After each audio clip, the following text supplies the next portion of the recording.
welcome back. So in this video, I'll be showing a basic retwist. Always remember that straight parts are not the goal. The goal is clean parts. Everybody's hair is not going to be straight, and you definitely should not be popping and ripping the hair apart to create a straight part. And the reason for not doing this is because once you pull and pop that hair and you retwist and it looks good, once that client takes that style down, you're going to have a bunch of frizz and a bunch of, well, basically afro at the root. So you want to avoid doing that as much as possible. So when you see me raking the hair in between like the rolls and the parting, that's to get the hair to naturally move where it's supposed to go. If you're struggling to get it to go where it needs to go, it probably don't need to go there.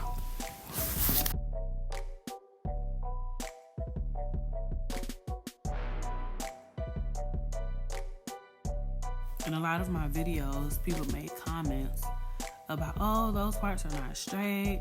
We've become so obsessed with the straight parts that we are willing to damage our hair for a temporary neatness. It can still be neat. It can still look good without having bone straight parts. That's not even ideal for locks because they're locks. They're gonna move how they want to move. They're gonna frizz up and do what they want to do. But you don't want to increase the frizz by ripping and tearing the hair. Because if the hair is not being crocheted back into that lock, you've done some damage. And you're gonna need repairs to get it fixed later on down the line. So to avoid those problems, if you're going through getting your hair done and your loctician is popping and pulling, you might want to speak up. At least to get a rundown of what she's doing, because sometimes it's necessary. Some people go months without getting a retwist. So you do have to be mindful of the length of time you're going, because if they try to grow together, you are going to need to separate them. But 6 weeks after your first retwist, 4 weeks after your first retwist, it shouldn't be a lot of popping and pulling. Like that I just did is very slight. That's a slight pull apart. It wasn't ripping, and if the sound was up, you wouldn't be able to hear it. So we're getting it to go where it naturally goes. I like to use the comb to clean it up, but for the most part, I like to retwist my fingers and palm rolling. On the bottom row, or if the client has a bunch of short pieces around the lock, I do use my comb to retwist.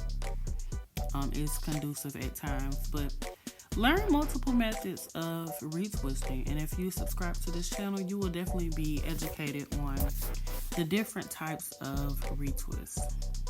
So this is the finished product. I always love like doing the thicker parts. It's a quick service, and it's just an overall neat look. This client has lock extensions, which we will be combing out soon.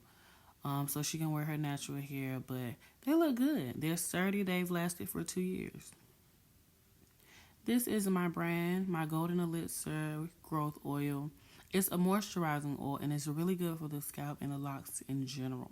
But remember, oil is not a moisturizer. It's not meant to be a full-on moisturizer. You should not rely on it 100%.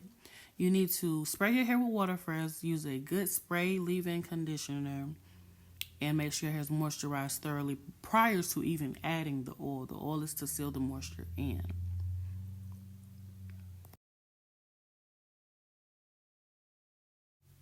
So this is the finished product.